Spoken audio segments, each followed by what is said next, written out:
On this week's show, how to secure your first HMO deal. In the news, a new portal showing property potential to roll out in the UK. And we're going to be answering all your property-related questions.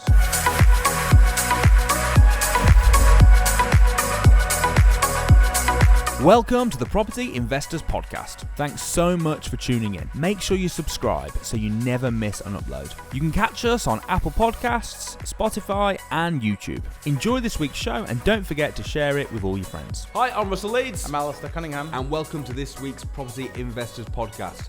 I'm actually really looking forward to this show because we're going to be talking about HMOs, which I don't think we've particularly covered, certainly in detail on the podcast. No, a common question I get a lot is people that have just got into property and they really want to get into HMO straight away, but they don't really know how they can because there's restrictions with mortgages. There's no restrictions. Yeah. If you want to get into a HMO, just open the door, go in. 3 minutes into the podcast, he's already started. Right, okay, that's 3 cool. minutes? That wasn't 3 minutes. This is what, 10 seconds? Right, okay, even better. Yeah, you know right, how much so he exaggerates. HMOs is going to be good. But before we get into that, what have you been up to this week? Apart from what I know. No, go on, you can talk about what I know. You've been car shopping, haven't you, basically? So have you. Yeah, so have I. We're both looking for a new car. We're both looking at the same time, at the same shop, for a new car. Yeah. What are you going for? Do you know, I'm so unbelievably undecided between two. Yeah. Which two? Which two? I know, but this is for the benefit of the viewers. Yeah, because they all care so badly. So the two that I'm undecided between is the Range Rover Sport. Very nice. It is very nice. Interestingly, I had one. My wife's got a Range Rover Evoque, and that broke. The Range Rover Evoque broke. No, a Range Rover broke. It did. Wow. But was it a new Range Rover? It was like 3 months old. And it broke? Because they're normally so reliable, aren't they? No. And anyway, we took it back, and the courtesy car they gave my wife was a brand new Range Rover Sport. It was beautiful. It is beautiful. Lovely car. And I even took a video and sent it to you. Very nice car. Drives very nice. All three of us, and by all three of us, I mean Samuel and myself and Alistair, are all buying new cars at the exact same time. Yes. Which is quite interesting. Samuel was just like, I'm just getting a Range Rover. And I was he's not into cars, is he? Not really. He just wants something that's big. Are you going to get the Sport? He's like, no, I just want a Range Rover. But I was like, the shape of the Sport's better because of this. I'm like, you realise it's 20 grand more? He's like, I just want a Range Rover. I was like, okay, fine. Okay. Just get a Range Rover then. So he's not, but whereas we've been talking about it a lot, haven't we? Yes. Because we're into cars a little bit more, so yeah. So Range Rover Sport for the first one. What's your next Range option? Rover Sport is my sensible option. Yeah, that's just being. You've already got a big sensible option in your family. What, the GLE? Yeah, the GLE, the Merc. Yeah, I know, but I don't really drive that. It's kind of Anna's car. Yeah, no, but two big cars in the same family. So if you go out with the kids and that, you'd go out in Anna's car. Yeah. Why don't you get something fun? Well, that's my other option. I think we're both going because I haven't seen the Porsche. The Porsche. It's not Porsche. It's Porsche. It's Porsche. No, it's not. Well, Nick, is it Porsche? It's right, Porsche. Hold on. Okay. It's not an A on the end, is there? There's no A on the end. Okay, Google. How do you pronounce Porsche? Let's see what it says.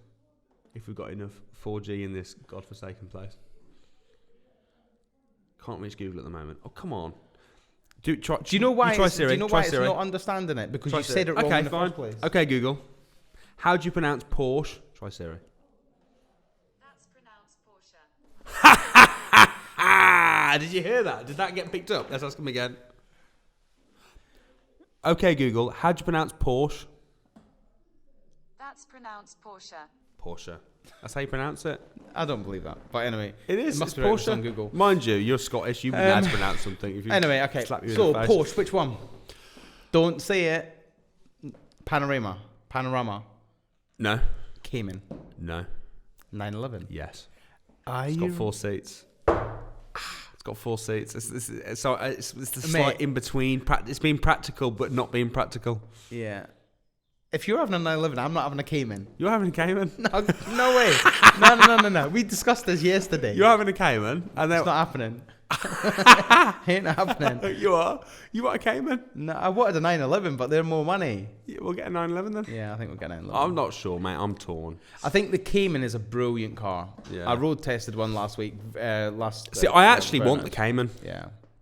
But I can't help but think 2 seats.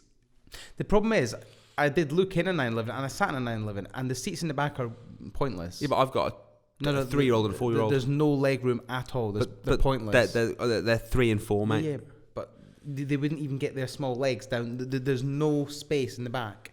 You couldn't. I don't even know why they're there. They're absolutely pointless. It'd be the other one then. You cannot even put your legs down because if you're quite tall, so I'll need my your seat seat's back. going to be right back. You will not get anyone sat there. So what am I going to have to go for? What's the saloon? The sporty The saloon? panorama, whatever. We know our stuff on here. We How'd you pronounce we're it? not really big car geeks. Let me tell you, it is the Porsche Panorama or something like that. Panorama. Porsche. I might go for that then. And then you can have the Cayman then. Panamera. That's the Porsche it. Panamera. I'm not a big fan. I like it, but I don't think it's as nice as like the 911 or the Cayman. We'll get the Cayman then. I'll get the Panorama. Because I know what you're like. I'll get a Cayman and you'll rock up in a 911. And you'll be like, I'm like, no, you're getting the car first. Okay. I'm happy to get the car first. Yeah. I might go for the Range Rover Sport. I don't know. I'm torn. That's what we've been up to this week anyway. Just arguing about cars. Pretty much. Just cousin who's getting what car. What colour are you going to go for? Oh, see, Range Rover I know. Black. Black. Black for 100%. The one Lisa had for Curtis' car was like a graphite sort of grey. Very. I'd want to go... What? Porsche. If I go for the Porsche, I'd want to go for a brighter colour. So they Like do red or They do something. 2 reds. They do the standard red, which is included in the car, and it's more like it's like a very bright red. It's a bit more orangey. Might go for that. No, I would go for the Carmine red. It's an extra £1,200, but it is a beautiful red. It's like a proper sports car red. Okay. I think it's much nicer, and it goes really nice with the black wheels. Okay, maybe then. Maybe. What, sorry? Arsenal colours, yeah, that's true. You should go for like a blue. What? Scotland. I don't follow football. But you have to follow football to follow Scotland, do you? I don't follow Scotland because I believe they're quite rubbish at football. They are. Why would I follow a rubbish football team? That's a very good question. Because you're meant to be loyal. Doesn't isn't it? Nick follow Aston Villa? Yeah, so there you go. Ask him, he'll know. What's it like to follow a rubbish football team? This is true. Anyway, for anyone listening to this, sorry, this is not a car show. This is a property show. So let's move. We've talked enough about cars. We're going to get negative comments about. We're going to get talking people about moaning. cars. Oh, this isn't a car show. This is a property show. Why are you wasting my time, man? Well, you're wasting your own time listening to us. No one forced you to. Yeah. Okay. Ouch. Property. I know. Like, should I say that on our own show? You're wasting your time listening to us. Wasting your time, guys. Wasting. Yeah, why not? Why not? Anyway, properties, HMOs. Okay, so very quickly, HMO. What is a HMO? House multiple occupation, and it's where you have a house and you have the Lots of property. people living there. Lots of people living there, and they all just rent rooms basically. Yeah. You can either have en suites, non suites. You can have 3 people up to 20 people, 50 people. It doesn't matter. Yeah. There's no size restrictions, but obviously you've got regulations, you've got restrictions, you've got rules, you've got laws, you've got planning permission. So if you were getting started now, Yep. what room? So let's describe what you'd probably, if you were getting started now from scratch, never done a HMO before in your life or a multi-let in your life. What are you going to start with? Who's your target market? Where are you going to look? Firstly, you need to identify your gold mine, your sort of gold mine patch, your area, Yeah. and then. So how do we What do you that? want? How do we find Well, our area? Firstly, you need to determine what sort of type of tenant you want. Do you want working professionals? Do you want students? If you want students, go to somewhere where there's a large student population, university cities that don't have lots of their own accommodation, or just anywhere that's got large college campuses, students. Sort of All right. So, okay, let's start off then. So firstly, students or professionals? That's your first question. Yep. Okay. What's the pros and cons? Pros with students are they're a bit more consistent because they know they're going to be in that area for a period of time. So you can get students booking and staying in that accommodation for a long period of time. And they generally pay in blocks because they're there for terms at a time. You don't normally get 12-month contracts. No, you though, get do it's normally I think it's 10 or 11 months. Yeah. Because obviously they go home for some period of time. That does have its benefits, that the fact they leave the property. I'll talk about that in a minute. But the main It's a good time to give it a little refurb. yeah, a bit of time to get in there and make sure the property's looked after and up to scratch. One of the big advantages of students as well, you Yep. don't have to pay council tax. No council tax. That's That can sometimes be the difference between our property having a good ROI or not, as we Yeah. found out yesterday. Well, it certainly makes up for the missing month. Yeah. That's kind of the missing month It taken absolutely care of, does, isn't it? doesn't So, Actually, when you think about it, it's probably 2 months. Because if you say most, like that property we were discussing yesterday, we had something £135 a month. Well, we times have 12, what's that? 10 times 1,600-ish. Yeah, it's quite a saving, isn't it? Bear in mind that the profit on let's just take a 4-bed HMO. Typically, the profit on that would be anywhere from £500 to maybe £800, sometimes a little bit more. The other thing with student lets is they pay quite a lot, don't they? They generally pay a little bit more than the going rate. Now, that's what I've found anyway. And because most student halls are 120 to 140 a week, it doesn't matter where they are in the country. Now, yes, they get en suite and they're generally of good standard. So as long as your properties are of good standard, then yeah, you can achieve decent money. Yeah. Neg student let they're always horrible. What I found with student lets, whenever I'm out viewing properties and you go into a student property, it's generally filthy. Yeah. It's generally a little bit tired, run down. They're not going to treat it with respect. We went into that student let last week Oh in my Stoke-on-Trent. days! It They was literally, disgusting. they were like the floor. They'd never been hoovered. Clearly, the whole time they'd been there. Floor. Do you know the kitchen vinyl? It was like being in. Do you know what? You ever been in one of these old grotty pubs where like you're walking and you're sticking to the floor? That's what it was like. They had their posters up on the walls. They stuck them up with chewing gum. Yeah, it's That's like, true. Have you got any blue tack? Nah, this will do.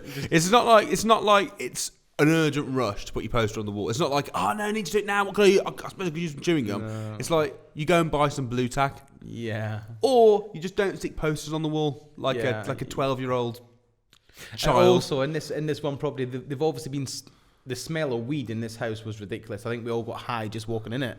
But So that's one of the advantages. that's a good advantage. But the in the rooms, they've obviously been smoking in the bedrooms, and in one of the bedrooms, when the guy finished his cigarette or a cig of Just weed, puts it out on the wall. he's just stubbing it out on the wall. And all the There's all ash round the wall. It's ridiculous. what's it called? You know, it's like the alcove. Architraves and Yeah, and all sconces around and was things all like like yellow. yeah. Because of the smoke and. I don't think they've ever done the washing up in their life, like dirty dishes everywhere.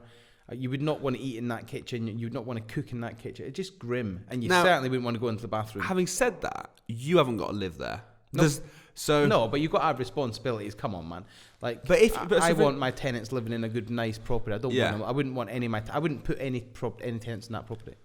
No, The you one that we wouldn't. saw But that what day. you could do though is you could let them live in it and ruin it over the year. They're mainly ruining it by just being disgusting. Just not tidying up after themselves. Give a good industrial clean, freshen it up during their month out, and then just let your new tenants come in. But you're going to have to. I think you're basically going to have to refurb it every single year. Yeah. Not an expensive refurb, but you're probably going to have to I spend don't think £1,000. that's the case everywhere across the country. I think it's more likely to be happening in. Every student I mean, in all fairness, I've never rented my property to students, so I can't speak from. I've always gone the professional route, but everyone I've been in lots because obviously we were a management agency and stuff, and I've seen a lot of my friends have done it. Every time I've ever been in one, they've always been horrible. Yeah. You know, TV. But the other advantage of it being horrible though is they've got really low standards. Yeah. Like if you got one of the problems with professional housemates is when one of them's dirty, they all moan about it. At least with this, they're all disgusting together. Do you know what I mean? They've got. I just can't. I go in the house. I'm like, how can they live in this house? I must admit, a lot of the houses I go into to view, I'm like, this is grim. It is grim. That is a good Like, word what for the it. hell? How can they? How can they live? How can they cook in this kitchen? Even like some of the showers that you look at, they're just The disgusting. shower, they'd broken the shower and they just stuck it back up with gaffer tape. Literally. Do you know the bit that attaches to the wall? Nothing. It was just from the taps, gaffer taped to the wall, yeah, to the the wall. tiles. It's just like it's unbelievable. There is, though. I have, I've got friends that are students, and I've been to their houses, and they're actually quite nice because they But if you've got friends, I bet your friends that are students they're aren't not student 19, students. are they? Well, no, they're young, but they're I wouldn't say they're friends. They're just people I know through other people, whatever. But I think they're a better. how can I say this? I think they're just a better quality of student. How old are they? They're early 20s. Okay, well, you might. But look, not all students are grotesque pigs. That's sort of what we're going at over here. No, I'm not saying that. We're just saying that the way that they're prepared to live. They live, yeah. But I certainly know at least. There'll be students that listen to this that will go on and comment and go, "Oh, you don't know what you're talking about," and maybe we don't, but we're just talking from our experience. And which is to that be all honest, students are grim pit now. To be honest, we've been in a lot of HMOs that are frequented by students, and they're all horrible. They're all horrible and disgusting and messy. But does it matter? If they're not, if they're happy to live in it, and then you just got to go in once a year, spend £1,000 from changing all the bed linen and touching it up, give it a good industrial clean. Yeah, it depends. I'm not comfortable. My property's been in that condition. I don't know. Anyway, so that's students. Professionals are. They're not just as bad, but they're better.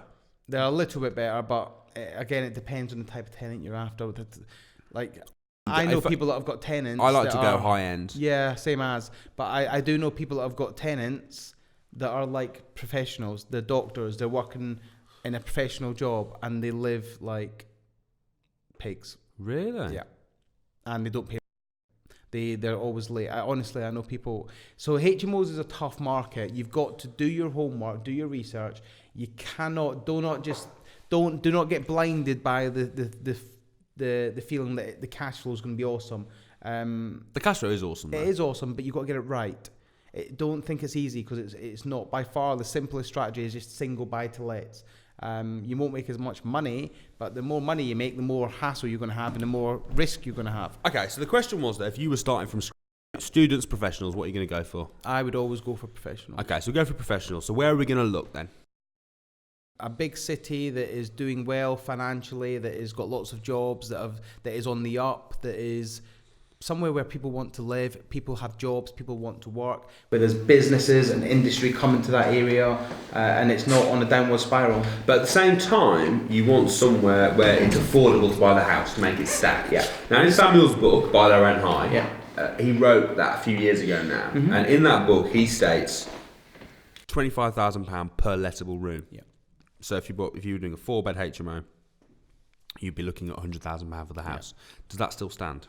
In areas, yeah, absolutely. I think more in he was aiming sort of more at the Midlands when he wrote that book, my understanding. But obviously the Midlands has gone up in price, so I think it's more like £30,000, £35,000 per lettable room.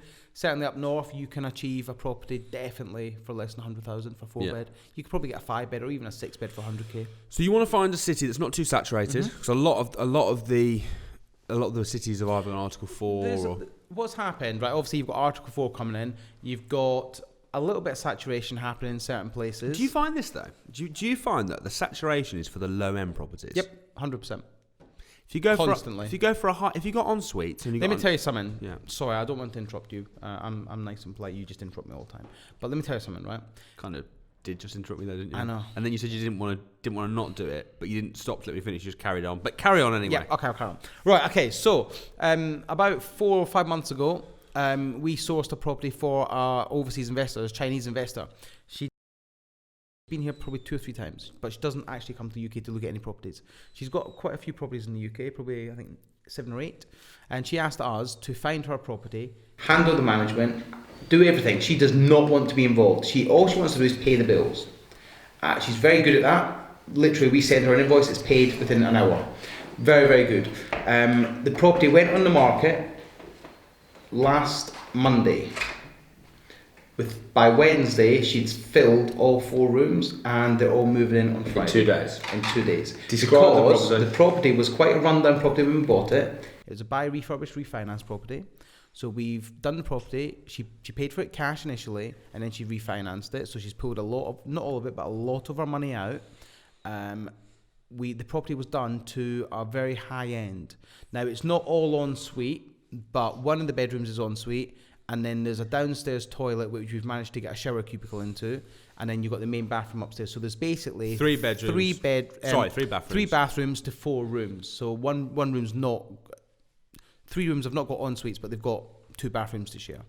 Big kitchen, really done to a really good standard, and she's achieving like £350 per room. she's got 2-year contract for the tenants. Wow. Because we put her in touch with the right agents. It's 2-year high end. AST? She's got 2-year AST, but it's on like a corporate let type agreement to the company. Okay. So they're going to put their staff in there. So she's got 2-year contract, paying £1,400 a month per room. Perfect. The property, I mean, I don't know the exact figures because I've not got them to hand, but I believe she's only left with about £7,000 or £8,000 in the deal after all the costs and all that sort of stuff. And the refinance, and it's just ridiculous. So the key is doing it to a high end. I think do it to high end. Plenty of bathrooms. Plenty of bathrooms. Because look, think about it, guys. If you've got HMO, would you want to share a bathroom with somebody else? I would never share a bathroom with anybody. What about your wife? Yeah, but not. I know my wife, but I wouldn't share a bathroom. So you'd share it with someone that you knew? Yeah, something. So when you said you wouldn't share it with anybody, that wasn't true. Do you know me? Would you share one with me? Yes, yeah. You would? I wouldn't want to share one with you. No, I wouldn't share one with you. But if I lived in a HMO, I wouldn't want to share it with another tenant. Like even my HMO in Wolverhampton, I went there because obviously one of our staff lives there, and I went to pick him up, and I just said to him, "I'm just going to pop in and use the toilet," and I went in, and I went, "I'm all right, thanks. I'd rather wet myself. I'd just come out." See, but it's just grim. You don't even have to touch the toilet. You can just stand from afar. No, it was. I went in and it was like, I spent money decorating this place, and you lot are treating it like this. I just said thanks. I'd rather go and pee behind the bush in the park. It was that bad. Yes, it's grim. Have you ever been to the toilet at a football stadium? Varied, not football stadiums. I don't understand or get football, to be honest. A load of people kicking a bag of air around. It's not my thing. Okay, but a concert then. Don't go to concerts. What do you do? Not a lot. Go work. Have you ever been, right, talking about grim toilets, have you ever been to a festival? Yes.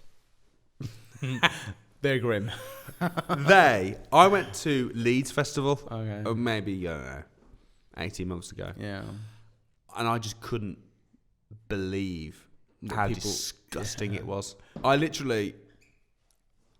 just uncomfortable the whole time. I'm a little bit of a hygienic, clean freak though. And I was there, I was just like, oh my, the smell. Oh, it's just it was just. Do you remember in Uganda? Do you remember the Leeds Fest was worse. Oh, was it? Yeah. Oh, hold on. You're talking about the village. The communal village toilet. Oh, no, that was worse. Yeah, Uganda was worse. Yeah, Leeds Fest was close. Seriously close. What then? Going for the toilet and the hole in the ground? Yeah, mate, you go in, that's what it is, but you can see everything in there. It's terrible. Anyway, my point was going to be, did you go to the toilet when you went to the festival? I would have. I can't remember that experience, but I would have. But you wouldn't go in your own HMO. Your HMO must have been bad. I was wearing a suit and I went in and it was just there was rubbish everywhere, and it was just like it just wasn't pleasant.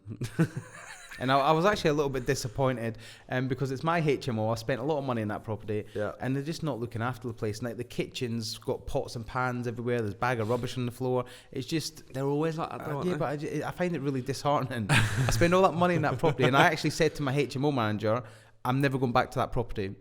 I want him to take full control, and I want him to. Well, no wonder they're treating like he's like, don't worry. Well, he says never coming back. No. Yeah, my tenants don't need to know that. My HMO manager, because obviously I picked a member of staff up from there. Interestingly, he has got an ensuite, so it's not down to him. But I said to my HMO manager, I said, I'm not going back there. I said, so if anything needs doing, you need to sort it out. Yeah. And he manages the property anyway, but I do pop in now and again and just do the odd little repair if I need to. So I'm just going to let them do it all. I don't want to be involved. You don't want to see it? No. It's too disheartening and annoying. It's just really annoying. All my hard-earned money's just not being looked after. So, making me we're going to go professional there. We're then going to go to a city centre that's a good-looking city centre. Somewhere that people want to live. Yeah, it's got easy access to everything. So town centre, it's no use having a HMO in the middle of nowhere. You can check on places like Spare Room. You can sort of check the demand for the area and speak to the local HMO managers and stuff. So you pick your area. How many rooms would you go for? The easiest ones. I've got a theory on this. Yeah. Let me explain my theory on how many rooms you should go for. Yeah. So this is my theory on how many rooms. I think you should if you go for a massive one, great. But when you're starting off, I'd say go small. Yeah. Because you're getting used to how it works. You don't want to. It's less of a risk. Yeah. I would say either go 4 Yeah. or go 6. Yep. I don't like 5. Right. The reason I don't like 5 is where all the licensing and everything starts. So if you're gonna, you might as well do 4 over 5.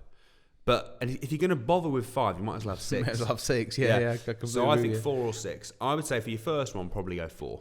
Yeah, 4 is the easiest if you're going to do your first one, because it's probably the it's the easiest in the sense of you don't have to have licensing. Yeah. But you do still have to have like amenity standards with the council, so you still have to be a responsible landlord. We'd always recommend doing fire doors, fire safety, all that sort of stuff. Yeah. Speak to your local council. Don't just because you don't need a license does not mean you've not got landlord responsibilities. Yeah. So you still have to be a good landlord. The license is essentially a bit of paper that says they've been out and they've confirmed you're a good landlord. But you do need to do that. But I agree with you. The additional costs of licensing is not worth that extra bedroom income.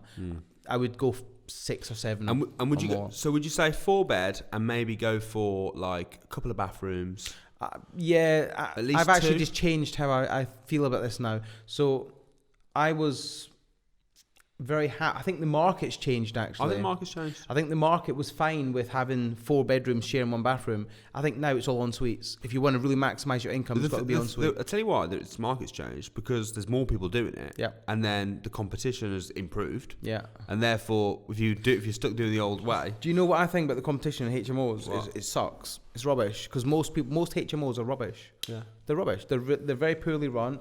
Like even little things. Like I was in a HMO last week and I'm walking around, and to me this is just a really annoying petty little thing, but I'm walking around upstairs and all you can hear is the floorboards creaking and everyone's feet walking about because they put like the cheapest carpet down with no underlay, and it's just ridiculous. They've gone cheap. And it's like, why would you do that? Why not just spend an extra couple £100, get some underlay? Probably because they know the people are going to treat it like crap. Yeah, but I think if you give somebody a nicer place in the first place, they'll look after it better. I really do. Like, if you just do it nicer, they're going to look after it. I think that's true to a point. But even it doesn't cost much more money to do it nicer. So carpeting a whole house, let's just take a typical sort of 4-bedroom HMO with communal. It's going to cost you about, I don't know, 1,000 to 1,200. It's going to cost you another couple £100 to get underlay put down. I don't know why people don't put underlay down. It's ridiculous. I agree, but it's just stupid.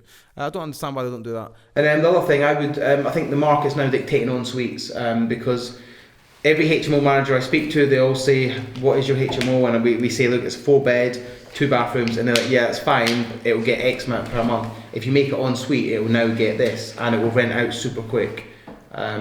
So I think once you picked your area, because everyone wants en suites, but there's not many available. There's not many available. So you're standing out from the competition by. Not only that, I'm not going to say that because I'll give away a bit of information.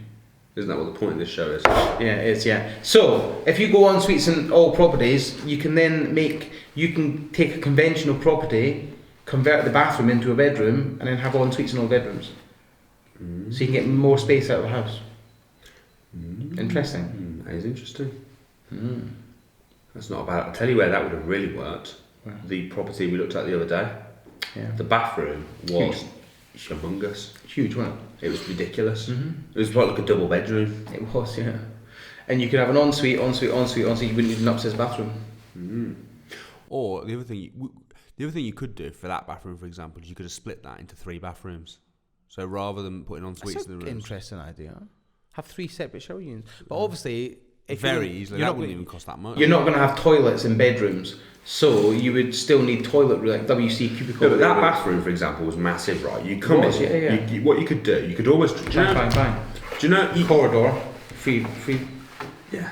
Like shower, like a swimming pool, almost. Like, like where you've got. That was an interesting property. That one. Yeah. I think that'd be better because that'd be a lot cheaper. It's just putting your shower units down the side and all the doors in. And the thing is, all the waterworks are there. So all the pipes are there. You don't have to run any piping. So if you've got a large bathroom like that, I'm sure there's stuff you can do to make it better. It would feel very studenty though. Yeah, it's not. I'd still rather that than share a shower. I'd rather have my own shower. Yeah. And I toilet. agree with that. Don't you know? But then obviously, I think, like I say, the markets are dictating that. And the good thing about all this new licensing laws is getting rid of a lot of the rogue landlords. They're all giving up and they're selling up because they can't afford to do what they've got to do. Yep. Because they've just been running it for the money, which is fine. Do you want to run through Samuel's 5 steps for the 5-step rules for finding a HMO? Just for the basic. I mean, we've kind of gone through it in a lot of detail. But rule 1, close to city centre, generally 10 to 15 minutes. But not by car. Walking or public transport. Rule 2, minimum 4 lettable rooms. Yeah, minimum 4 lettable rooms. Rule 3, 25k per lettable room. That's still valid up north, but maybe in the Midlands I would say 30 to 35. Depends on the area. Look at your ROI. Yeah, basically. look at your ROI. I've got investors that would pay they would pay £50,000 per lettable room. Yep. Doesn't matter. It just depends on ROI. Rule 4, good condition. Good condition. And rule 5. Why good condition? Because you don't want to be spending loads of money on it, Yeah. and you want to start with a good base. If the walls are falling down, you're going to put a lot of money you're into going to be it. clever and do like a buy, refurbish, refinance. Yes. Yep. And rule 5, property manager Make sure you got a good agent. nearby. Property manager nearby. Agent, brilliant. It's now time for this.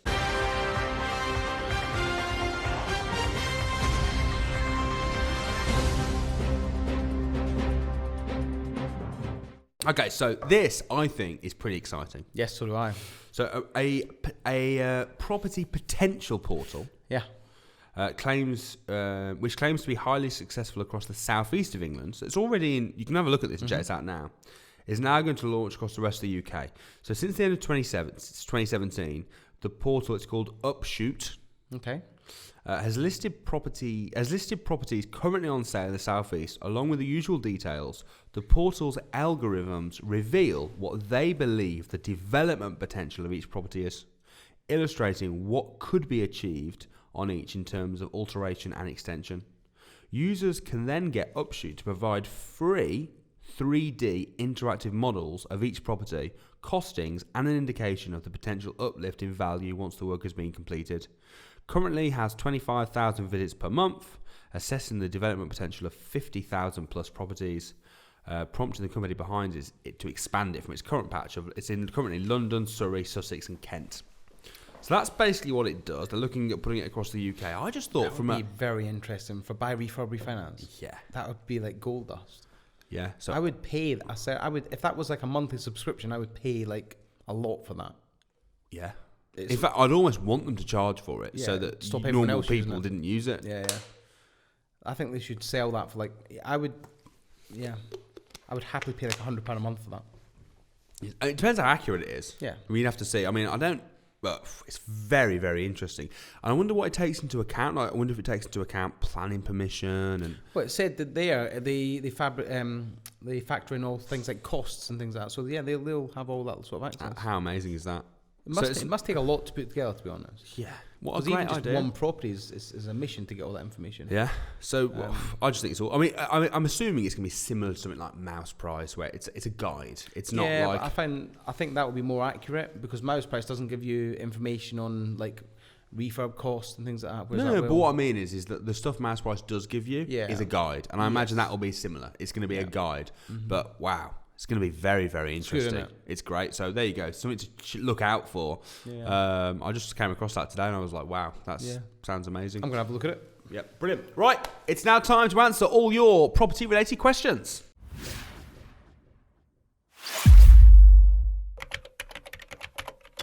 So, what questions you got for us this week? Okay, guy, Luke Elric Keefe. Luke Elric Keefe. Hello, Luke. I challenge Samuel Leeds to invest my money and make it into a success, as I know he likes the challenge and it would be great help to me. Well, it's not really a challenge, is it? Why would Sam do that when he's got his own money? Well, Get yourself along the crash course, mate, and invest your own money. Well, what's I don't understand. That wasn't actually a question. I don't know. Not Anyway. a question, buddy. Okay, next one. Well, you're the one that read it. You didn't have to read it. Okay. I thought Just it was saying. leading into a question, but it didn't. Okay, so Michael Santos, how do you choose an area for sourcing, and how do you know it's a gold mine area? Good question. Well, who's the steel sourcer out of the two of us? Me. Okay, so choosing an area. First, you need to make sure there's demand. You need to make sure there's properties. You need to make sure there is. You need to make sure there's properties. Of course, yeah. Well, that's that. There you go. That is the golden tip. So when don't go and invest in the sea, for example. Not a great place to invest. If there's no properties, not a good area. That's tip number 1. Find an area that has properties. No properties, no good. Right. That's a basic tip. Any more gold dust? Well, look, you could go to Scotland and Outer Hebrides, lovely place to invest, but you're not going to rent it out, are you? Because there's no demand. Yeah, but you can say no demand. You said no properties. Yeah, make sure there's properties that you can buy for your budget. Go on. So you want affordable properties that you can convert into whatever you want to use them for. You want demand. You want a vibrant area. So place where people wants to live. Places where there's things to do. Places where there's buzzing nightlife. Places where people actually want to go there. Don't choose somewhere where people don't want to live. Make sure there's properties there, and make sure there's properties that people want. If it's an abandoned town where nobody wants to live, don't do it. Doesn't matter how cheap it is, don't go there. So with those 2 gold dust tips from the deal sourcing man himself, I think that kind of concludes that question to an end. Make sure there's properties. Message me, I'll help you. People want to live in. All right, next question. Thank you for that question, Michael. I hope we covered that in detail. Do you want to add anything else, or do you feel that those two tips cover it? Yep. You need to have roads. Roads, yeah, make sure there's roads. Otherwise, people won't be able to get to so there'll be properties there, and I want to live in those properties. But if they can't drive there, what are they going to do? Okay, nice one, Al. I'm glad that you answered that question. I'm glad I handed it over to you because you did such a great job. Okay, Daniel Roberts has asked this. Hey, Daniel, how you doing, buddy? How do you calculate the void periods to minimise risk? We work off approximately 10%. So just when you work it out, assume you're only going to get it occupied 9% of the time. Yeah, so just deduct 10% off the rent. All right, next. So thank you for that question, Daniel. Hope that answers your question. Again, it's just a rule of thumb, but when you're doing something like this, you can only do rule of thumb unless you've got a crystal ball. If you want to allow more, but we would say as a minimum 10%. Brandon Fox. Hey, Brandon. Do you need to know the mortgage payments of the property you're looking at to work out the ROI? Yes. Otherwise, you wouldn't know. How much? I'm not. Is that a real question? That's a real question. Yes, Brandon, you do absolutely. And then the next question, the next question is: if so, yes, you do. What's the method of working out the mortgage payments on a property? Well, without going to a mortgage broker, you're not going to get a totally accurate figure. But again, another nice rule of thumb is what? I'm letting you answer this. Okay, 3%. Yeah. Okay, so basically, if you're buying a house at £100,000, you get a 25% deposit, so you're going to need 75% mortgage. The rule of thumb is it's going to be £75,000. Divide that by 3%, or times that by 3%, divide by 12. That'll give you your monthly payments. Divide by 12. Oh yeah, monthly payments. Yeah. And that'll be. Let's actually do that right now. Yeah. Just because. Can I have my phone because I can do it quickly on my calculator? Go on then. Right, okay, so, because I know where the calculator is on my phone. Right, so let's just say you've got a £100,000 house. So you know you're going to have to put a 25% deposit in. Your mortgage is going to be £75,000. So I know you can't see this. Times by 0.03. That's 3%. 0.03. That's a ballpark figure. It might be, generally it's a little bit low. Like, just got buy-to-let mortgage and it was 2.26 or whatever. This is interest only, just rule of thumb. Yeah. Yep. 2,250 for the annual mortgage payments, divide by 12, and the mortgage on a £75,000, the payments on a £75,000 mortgage is going to be £187.50 a month. Rule of thumb, it's not 100% accurate. Speak to a mortgage broker and find out the exact interest rate you'll be paying. But approximately 3% is a very good figure to work off. So actually, although we took the mick, that was actually a really good question. Brandon can take it because he's in the academy. You got another question? Sit there looking at your phone. No, I was looking for questions. I was looking for questions, but there's a really long one here. But the guy's just trying to get us to promote his business. That's not going to happen. You're welcome to contact our ad revenue team, and they will charge you accordingly. We don't have an ad revenue team. No, just send us some money, and we'll do it for you. What, a backhander under the table? Yeah, of course. Yeah. Right. Okay. Alan Hassel. This is the last one now. Last one. This is the last one. No, there's one more. Alan Hassel. With lease option agreements, is it better to do them in your own name or a limited company? It's a good question. Nah, it's a good question. Limited company. Oh, yeah. I'll do limited I would always do a limited company. To protect yourself, limited company. And Last question. Last one. This guy. The reason I'm getting this one in is because he comments a lot and he does share our stuff. Richard R. Blaster. His comment was he loves the shelves in the background. What? There's no shelves. That'll be from the Facebook Live earlier. Of course. Why would we think he was talking about now when this is being not sent out live? We're both just like, what, where? Anyway, they were lovely shelves, Richard. I'm glad you appreciated the finery of this building we're in. Amazing. Guys, thanks ever so much for tuning in. Don't forget to tune in next week. We're back at the same day, same time, and we'll see you then.